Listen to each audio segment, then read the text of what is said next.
Hi everyone and welcome to the first session of this short course titled Why TikTok. In this session, we're basically going to be looking at the platform, very kind of top level, getting an introduction to what TikTok is all about. And to do that, I'm joined by Anna from the MediaWorks team. Anna, could you introduce yourself, please? Of course. Hi everyone. So my name's Anna. I'm part of the strategic planning team here at MediaWorks. So part of my role is looking at opportunities for clients, important parts that might be going on in the market and sort of where businesses can amplify their strategies. And that's where TikTok can come in as a great social platform for that. So, Anna, I guess one of the first questions that I have then is TikTok as a social media platform. We've seen in recent years that it's kind of blown up. Everyone's talking about it. We've even seen content from TikTok bleed over into other social media platforms as well.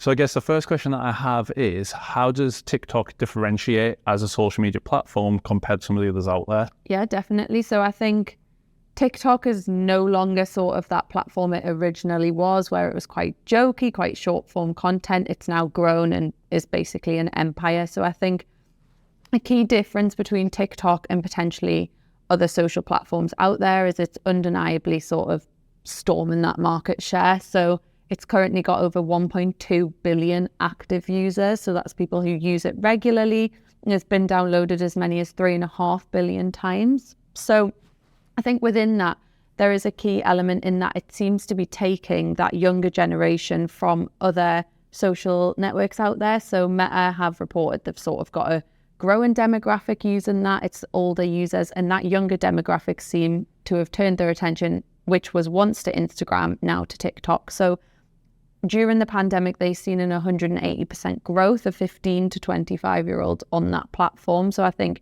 that is a key difference within that you are likely to be put in front of, come across that younger demographic using the platform as well. I think it's also worth saying that social medias off the back of that have adapted their strategies. So we can see the likes of Instagram Reels, which have sort of bled onto Facebook as well. So it has created that shift in need for video content and that short form video content within that. So I think where it differs is A, in that demographic, but B, in that content that it posts on there as well. And I think the For You feed, so where those videos populate, is more unique than potentially other platforms have utilized. So it uses that algorithmic learning to know exactly what sort of content you want to see, based on preferences placed in the app, but also how you consume that video. Do you scroll past it? Do you click into profiles? And it uses that sort of learning from your experiences to curate your feed where others might not. You don't necessarily have to follow someone to consume that content. Yeah, absolutely. I think for me, what an interesting observation was simply the types of content that we saw on TikTok, and again, the influence that had on other platforms. Yeah, absolutely. So yes, we did see kind of the rise of Snapchat, Instagram with the video features, etc. But for me, when we saw TikTok come around in that kind of real short form video portrait mode, and the impact that had across social media. So now we're seeing, like you've said, kind of Instagram Reels, YouTube Shorts, Facebook as well. Yeah, we're really being able to see that impact across kind of all those social media platforms. So with that being said, I guess it comes down to the user, right? How users are interacting with the content. So what does kind of the typical TikTok user look like? Is it still the 15-year-old looking at the latest dance trends? I think a key element of TikTok is that user-generated content. So although we're still seeing businesses sort of move on to the platform, utilize the platform, at the forefront of most people's TikTok presence, whether it's more strategic or it's somebody having an account, it's that user generated. They've lived that experience. They've created that content. That is an insight into their day. And I think off the back of that, rather than just focusing on demographics, that key TikTok user is somebody who resonates well with that sort of content. So they're potentially moving away from that more formulated strategic content, even if it's down to an Instagram feed that's well curated. It's the difference of moving into that sort of more natural, user generated, produced yourself content. And I think that demographic factor, it isn't just made up of that younger demographic now. I know sort of the 2023 demographics I've got here is over 50s are now making up 11% of the users, which doesn't seem huge, but it is definitely a growth since it was launched around 4 years ago. But we are seeing, you know, a good over 60% sitting below 39. So it is a younger demographic, but I think it's not as young as people may initially think with TikTok. And there is that growing demographic using it. And I think more so we need to look at those sorts of value-led persona features, whether it is around, as I say, that sort of user-generated content, or is it that sort of authenticity as well? You want to experience that authentic content that somebody has produced themselves. Something that you mentioned was user-generated content. That's something I actually wanted to discuss with you, this idea of UGC, but then professionally generated content as well. So firstly, what are they? What are the differences? And should we be using both? Yeah. So I think a key sort of trust metric that's emerging within businesses generally is that need for that verification of claim. So whether it is, you know, let's speak in a hotel context, you know, a hotel might say it's got the best view of Central Park, but people need that verification of that claim. They want to see that evidence. But I think the key element of that is they want to see that evidence from someone who has experienced it. And I think that's where user-generated content is becoming extremely important for these brands, and having that produced by somebody outside of the business is obviously going to have that positive effect. Similarly, it can pose risk if there's potentially someone producing content that might be not exactly what the business would want to see. But I think having that trust in sort of that content and amplifying that content is only going to sort of encourage people to live that. And that is why TikTok has been able to sort of grow as its own search engine as well. People are searching through that platform because they're seeking that user-generated authentic content. And that has unsurprisingly seen businesses potentially shift their focus to professionally produce that user-generated content as well. You know, they're looking for ways to potentially produce it themselves that still looks authentic. And while you need to be careful because you don't want to be looking too artificial, you've seen clear success on TikTok of businesses being able to do videos such as days in the life, an insight to offices, things like that, you know, what it looks like to live, breathe, stay, whatever it is for that corporation. I think it's important that there's a blend and you keep that user generated at the forefront, but there is an opportunity for businesses to be able to produce that content and create a more humanistic side to the business. I think too long it's been business and consumer, and I think TikTok is the first social media platform that organically a business can cross over quite nicely with a consumer in terms of content, whether it's produced by consumer or business, but also an insight into intricacies of the business, the product, or whatever it is that they're trying to promote through that as well. Yeah, I think it's a really good point that you've made there about kind of the trust element, and how this is just kind of another iteration of establishing trust between a brand and an organization, because we've always spoken in marketing for the past X amount of years, probably before we were even around, right? The importance of kind of word of mouth, the impact that has within marketing, still the most effective marketing tool to this day. And then when we saw the rise of kind of Web 2.0, etc., and the introduction of social media, then it became electronic word of mouth. But the same thing applies here as well, right? With TikTok, user-generated content, it's just the latest iteration and the latest kind of take on having that positive word of mouth, hopefully, or like you said, also be negative as well. And you've also said there's a few brands out there who are really good at replicating that type of content as well. That does seem really authentic. So I'm going to put you on the spot here, but could you think of some brands which have stood out to you? I think, you know, truthfully, some businesses that I see doing it really well are these smaller businesses who potentially can give insight into a day in the life, but it's not necessarily only that sort of content where it is, you know, here's what we do, here's our products, things like that. I think there is sort of a lot more opportunities to feel more natural, feel more humanistic, feel part of the consumer base, and where a lot of people have probably seen it. But for example, Ryanair's TikTok, you know, they're typically associated with cheap airline, potentially less reliable than some of the bigger airlines, traditionally receive a lot of complaints. As they grew their presence on TikTok, their sort of complaints didn't necessarily go away. People were using the channel to potentially put content out there about issues that faced, commented.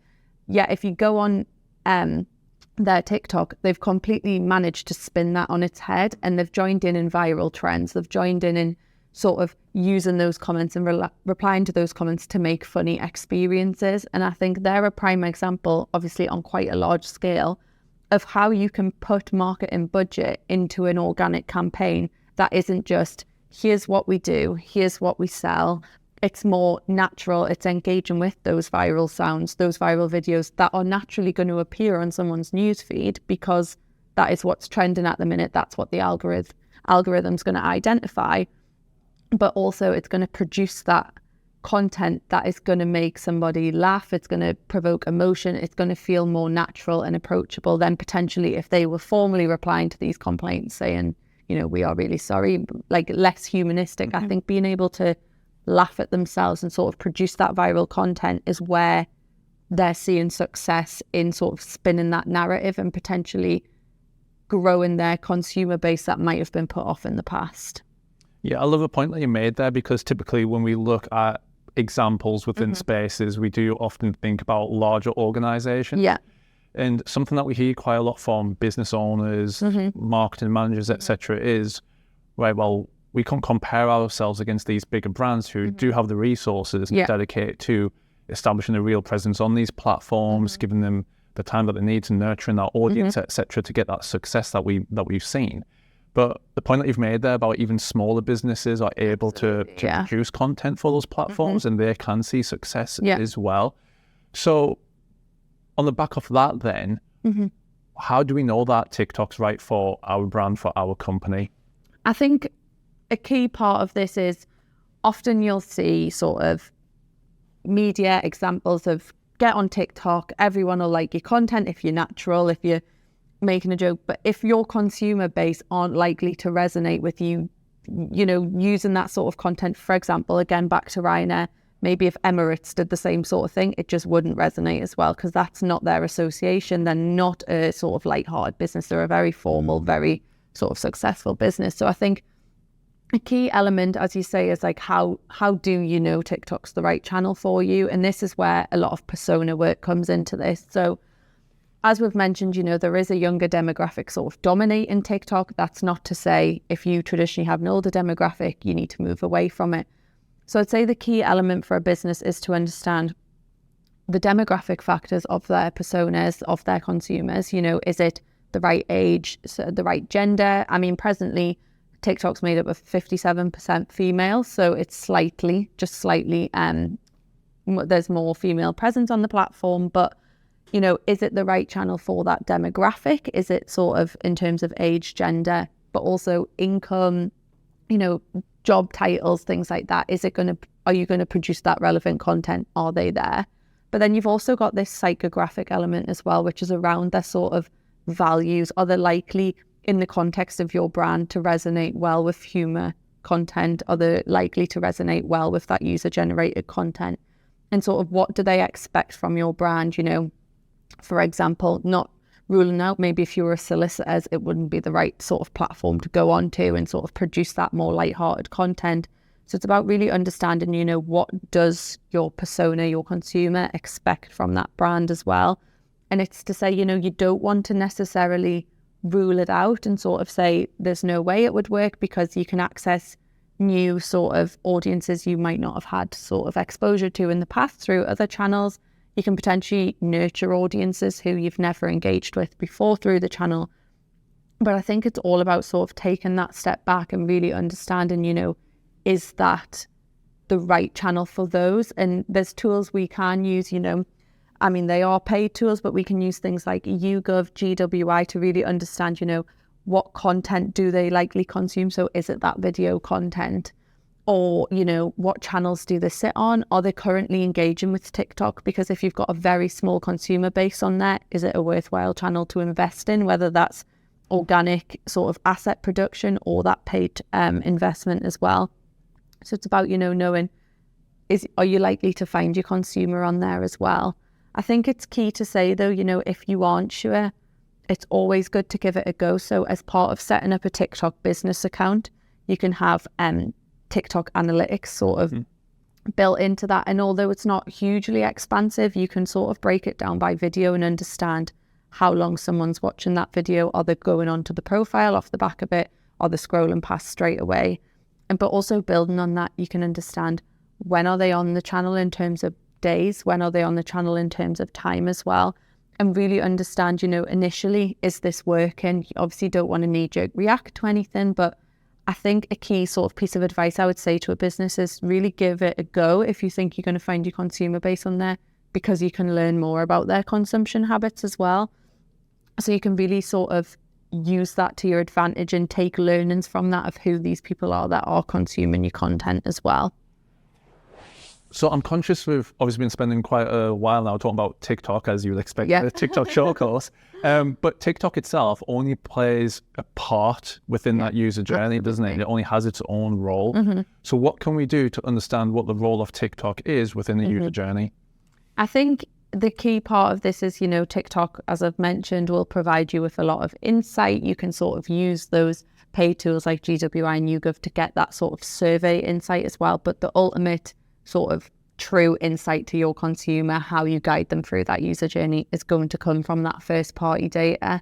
So commonly within MediaWorks, we're using GA4 now. So it's being able to pull sort of how someone travels through that site. So once they enter your business's website, how are they engaging with those pages? Where are they converting? Where are they potentially bouncing off?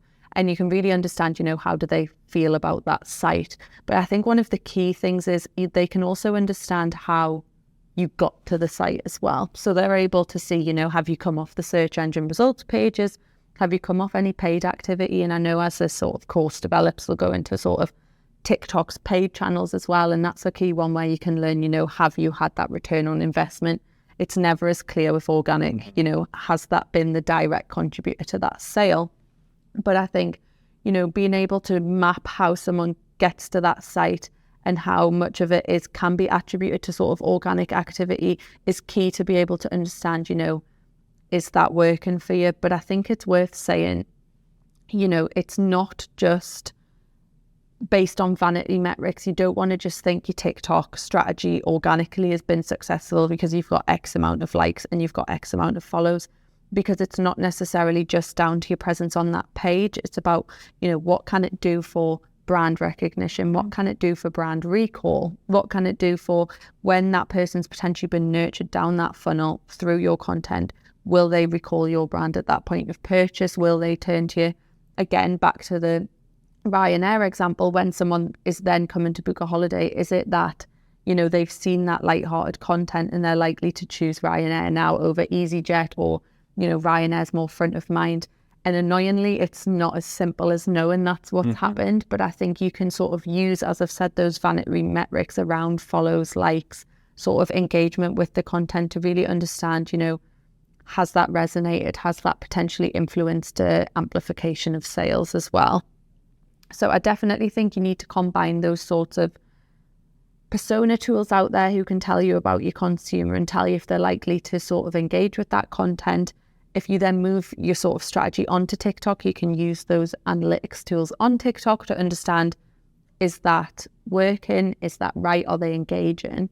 But then that first party data is ultimately where you're going to be able to map, has that had any implication on boosts of performance, boosts of engagement, boosts of sales? I'm really glad that you mentioned GA4, simply because the last short course that we ran was an introduction to GA4, right? So a little bit of support for the purposes and the importance of that short course itself. But I think you've raised some really good points there, which is from a paid perspective, and again, we will go into this later on within this short course. From a paid perspective, yes, we do have certain metrics and tracking in place to really see, right, well, what has the return on investment been? What are the results off the back of this certain set of ads? But like you've rightly said, we can also track the success of organic as well if we have, the events set up correctly. Exactly. Because something that we've always had a kind of trouble with traditionally within marketing, before kind of digital marketing became what it is today, was this idea of understanding causation. So are we getting that return on investment? Can we see where success is coming from? But the truth is that issue still exists today if we don't have that tracking in place, if we're not looking at metrics, if we don't have those objectives set up, where say, for instance, you do start to use TikTok and you're seeing massive engagement and your following numbers increasing and there's loads of interaction. And yes, you might then see an uplift in conversions, whatever that end goal might look like. But again, is correlation is not causation. Exactly. So if you do set up that tracking and you have everything set up correctly and in place, then you can pinpoint, right, well, this activity has led to this success or this type of behavior, which I think is massively important when we think about that user journey. So just to go a little bit deeper into the funnel then. Yeah. We have, as we know, kind of top of funnel, middle of funnel, bottom of funnel activity. Yeah. Where do you see TikTok assisting that user journey when we think about the funnel then? I think typically, you know, people would associate TikTok with being very top of the funnel activity, very brand building activity. It's going to be that sort of less product led, less purchase led, let's say, campaigns being ran on there. But I think once you take a bit of a deeper dive into it, TikTok can quite naturally guide somebody down the funnel. So your top of funnel stuff's going to be things such as whether you choose to sort of work with influencers. So you're getting in front of an audience who you believe resonate well with that influencer and so will resonate well with your brand. So that's that quite, whether it is product led or they're attending events or they're just talking about your brand, that's that quite top of funnel brand activation activity, getting your brand in front of audiences. But I think, again, as I've mentioned a few times, the lighthearted trend content, you might end up getting known for being funny on TikTok, and that might be as far as it goes, but that's that top of the funnel activity. People learn about your brand through that way. But I also think, you know, again, we'll go on to this further in the course when we discuss sort of ad opportunities, but I think you do have things such as top view ads, which show quite generically. But you've also got things like brand takeovers as well, where sort of, you know, people can run that brand platform, can sort of produce that brand content as well as that sort of contests and giveaways. So that's getting in front of a mass market and getting your brand known through running these sort of initiatives for people to engage with your brand. So that sits very top of funnel in sort of that brand activity. But then as we sort of come down into the middle, I think a key one here is TikTok's capabilities of being able to interact with followers. So as I mentioned earlier with Ryanair, sort of being able to quite directly reply to comments with the videos, as such as they'll put the comment in the video and you'll have the sort of response. It gives businesses another platform to be able to really engage with consumers. And that being said, consumers who are quite naturally engaged, it's an engaging platform. People are quite willing to use it. So I think being able to interact with that is going to naturally sort of close in that funnel, the ones who want to talk to you, want to know you're there.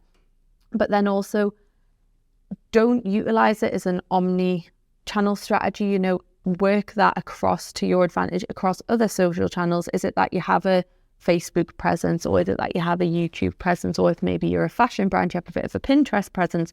It's like, how can you guide the audience to then become more loyal to your brand and sit across multiple platforms within that, so they're more exposed to the brand and they're slowly but surely going to be more associated with the brand, more likely to see whether it's product launches, services and whatnot. And I think also, you know, you want to be part of their social scrolling. TikTok has dominated the market and is a big player in the market, but it's also still very much not the only player in the market. People are still using Instagram. People are still using Facebook, YouTube, you know, as I've said, Pinterest. And it's like, you want to gain a bigger presence in their social scrolling, and that might be through utilizing TikTok as well. So that's, again, making them more within your brand, absorbed in your brand as well. And then I think as you come to the bottom, a key part of your TikTok strategy needs to be ensuring that you're linking your business, you know, you're promoting your business ultimately. So whether that is as simple as having, you know, the link in your bio, or being able to travel through to the e-commerce site, if that's what it is, it's key that that's there, so that if somebody is engaging with your brand on that platform, the ultimate goal is to get them to travel through and down that funnel, as I say. And I think TikTok, since its launch, has developed a lot more, and it does now have in-app purchase capabilities. Doesn't necessarily work for all businesses, but some businesses have seen real uplift in utilizing those in-app purchases, where someone does not need to leave TikTok to make a purchase as often. That's how you can see bounce rates and things that people are wrongly took off TikTok and they weren't ready to come off. So, there's Shopify sort of options to have these in-app purchases as well. There's sort of an add-on in that way. But without being as overt as, being able to buy through the site, it's just making sure you have a linking strategy between all those platforms so that while someone is consuming your content, there's a natural progression down that funnel. So whether you start at the lighthearted sort of content and through that you're interacting with those followers in the middle, the bottom bit needs to ultimately be what next, where now, how do they access that product, how do they access that service, how do they access more of your content. And that's how I think TikTok can quite nicely guide you down the funnel without being as advertorial. I think there's been a shift, particularly in younger demographics, around that sort of reluctance to feel like they're being sold to. It's too advertorial. Again, sort of coming back to the earlier point, it's too strategic. They like that natural content, that sort of user-generated style content. So it's all about sort of being able to ultimately push the agenda, whether it is selling more, gaining more visibility, without seeming too advertorial. And TikTok's quite a natural channel to be able to guide someone through that funnel, through that experience, without necessarily feeling they're being taken on a formal journey. And that's true of ad content as well, again, as we'll come on to. It's less potentially, advert on the TV, a static Facebook ad than it once was. Often the way TikTok's formulated it is that it feels part of your scrolling experience and it feels less pushy than it once has. So I think being able to balance that top of the funnel activity is likely to see sort of progression down the funnel that you might not see on other channels. Yeah, it's certainly. I feel as though the types of content that we see on TikTok from a brand perspective, at least, it's so aligned with content that the regular user is creating on that it just feel more natural. 100%, etc. I think something that's really important to note as well is thinking about that funnel. Typically, we always think about top of funnel, middle, bottom of funnel, right? But now, as we know, it's massively important to sometimes think about that user journey, and that funnel it's not linear. It can also be a bit of a cycle as well. Oh, absolutely. And then when we think about TikTok in particular with that user-generated content, as we've discussed, that's where we see that kind of advocacy stage, if you will, where we're essentially trying to create fans or ambassadors of our brands, of our propositions, that they then help raise awareness through promoting what we're doing after they've made that conversion, interacted with what we're all about. So I just think it's really important to consider that as well, and perhaps thinking about how do we work alongside some of those users, like you've said, to interact with them, respond to them, collaborate with them. And I think that TikTok really does, it makes the most of that opportunity, allows us to make the most of that opportunity through the way that kind of whole platform exists. So with that being said, I want to talk a little bit about creating content on TikTok. And again, I know later on within this short course, we will have a dedicated session for that, focusing on that. But typically speaking, what type of content works for TikTok? Because as you said, there might be some organizations which struggle a little bit, some organizations where it feels quite natural. The example that you use of kind of solicitor's business. So funnily enough, that's one that stands out to me when I was kind of scrolling through, and you were seeing a law firm kind of creating content in the style of Better Call Saul, the TV series on Netflix. Kind of using similar branding and the way the whole thing was structured, right? So again, kind of jumping on a trend, something that's quite current, and being really creative with it. With TikTok especially, it isn't a do this, get this, or a one size fits all. The platform, and anyone who has had any exposure to the platform will know, trends move extremely fast, and something that was potentially relevant a week ago is no longer featured on the platform.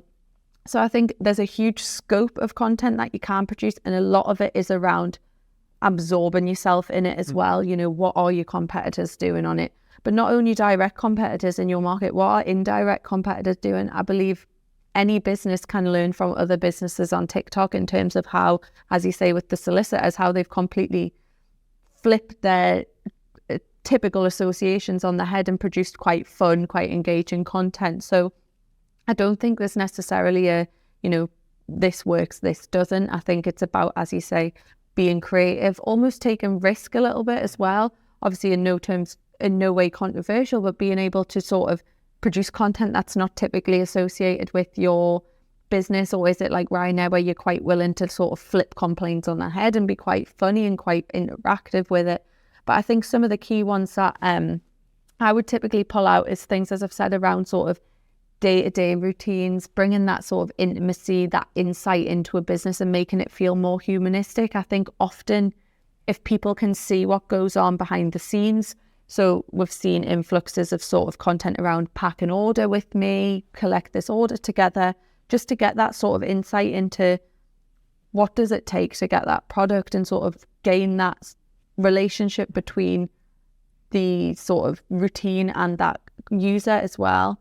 I think ultimately, though, the content needs to reflect that business's values. You don't want to completely move away from what you've done in the past, because you don't necessarily want to tarnish anything that you've built up previously. If you have typical associations, is it that you build on that, you keep growing that? If you do want to grow sort of your brand values, it's how you do that in a way that doesn't neglect what you once were as well. Again, sort of spotlighting people within the business, letting people do those sort of takeovers that we've mentioned, you know, being able to really sort of gain that insight, I think is something that'll help brands gain that humanistic element that they potentially haven't been able to portray with on-site, with sort of other even traditional social medias as well. A huge sort of content opportunity, I think, with TikTok as well, is the ability to produce rapid content. So somebody could well see 3 of your videos in the time they're scrolling. And I think it's worth mentioning, so I had a bit of a look into the statistics ahead of this, and the average person scrolls TikTok for 79 minutes a day. That's the average for the length of time someone spends, and that is miles ahead of any other social media. So within that 79 minutes of content, let's say the average video is 30 seconds, you can imagine how much content they consume. So it's more than likely they might see some content from your business or from yourself multiple times, couple of times, not to mention if they engage with sort of the individual pages as well. So I think there's opportunity to sort of tease launches, potentially give hints to things that are up and coming, with the assumption that you'll likely feature again in a couple of days or in a week. Because of TikTok's algorithmic learning, it can understand, you know, that person watched that video to the end, they like that sort of content, they like that producer, so therefore the video will feature again. So I think it's a good one for sort of teasing new launches, showing big reveals. Some more I've noted down here as well is answering audience questions. So as I've mentioned, you know, you can engage quite nicely. That's not limited to complaints. People ask questions about businesses all the time. And, you know, for example, if it was something around how is it made, that presents a huge opportunity in itself to produce a video that gives that insight to how it is made and sort of show someone something they wouldn't have had otherwise if you'd wrote a written response to that. And I think that in itself becomes a marketing opportunity in giving that exposure to sort of the procedures, but it's also showing you engage with your users and they've answered those questions as well. And then I think a couple of other bits would just be around sort of who is dominating that platform, likely to be, there's a huge new influx of TikTok influencers, you know, where's their opportunity down sort of those sorts of paid channels? Is it affiliate marketing as well? You know, there's a big market on TikTok for using those affiliate codes, people demonstrating your product, which becomes an asset in itself. But partnering that with an affiliate code is only going to sort of incentivize those influencers to post that content as well. So I think it's not necessarily, you know, one video works and just keep producing that video. The key sort of element of TikTok is how fast paced it is, and it is always moving. And it's about just sort of understanding intent among your users, intent sort of among the platform generally, you know, what sounds are trending, what video types are trending. And it's like, it's almost like a sort of extension of that traditional sort of like meme content. It's very quick, it's very fast paced, and it's how can you jump on that, but also jump off that onto something else quite quickly. So it's about being adaptable, but also being receptive to sort of feedback, whether that is data based or if it's just how the platform's moving as well. Yeah, I think it's massively important to almost strike a balance, especially with TikTok or essentially anything when it comes to digital marketing, right? For especially when people are trying something for the first time, is having an idea of strategy in place, Yeah, right? So absolutely. understanding what you're trying to get out of it, the tone of voice, your Yeah. brand, having that consistency, thinking Exactly. about the user journey. But I think that there's kind of a balance between understanding what you're trying to get out of the platform, but also just trying things. Oh, 100%. Yeah. With TikTok, you know, being creative, thinking about, well, how do I pump out content? Because I know later on in the short course we're drawn by Alfie, and me and Alfie had conversations previously, and he's got quite strong beliefs, back to the evidence, of course, but he's got very strong beliefs about how often we should be posting to TikTok, whether it's organically, paid, etc. And a lot of people will be kind of intimidated by this idea of, right, I'm now supposed to post X amount a day. So how do I come up with ideation for the creatives? How do I come up with new ideas for content, so on and so forth? But I think be realistic, you know. Oh, absolutely. Dip your toes in, see the response that you get from the content you are creating. But something that you said as well about kind of just documentation, taking people through your day, showing them behind the scenes of your business. We've seen that content be quite successful across TikTok, and even speaking to marketers and business owners previously, and I've had a conversation where they said, I've put so much time into a piece of content on TikTok and it's performed quite well, and I've just made a silly video on the side really quickly, and it's just absolutely nuts. Everyone's seen it. But again, it's just about testing and seeing what works, and then using that essentially as data to make informed decisions, moving forward, which types of content will work, where should you be investing your time, especially if you do have limited resources, like we've said as well. You want to try to create the type of content which is going to give you the best investment. Right, so I appreciate we've covered quite a lot within this session. It's been fantastic to kind of understand TikTok for what it is. But moving forward for the learners, straight off the back of this session, or maybe even off the back of this course, what are the 3 takeaways that you have for them to go away in action? I think the first one I would be very keen to sort of promote is that understanding your personas, understanding who is your ideal customer, and really delving into, you know, is this the right channel for them? If it's not, you know, that's not to say, write it off, don't do it. It's, so is there an additional audience you might not have captured? Is there sort of opportunity to produce that content to gain that brand relevance as well? So I think it's about understanding not only sort of your demographic persona insight, but also sort of that psychographic stuff as well, the values, you know, what do they resonate with, to have that initial jumping off point for content as well.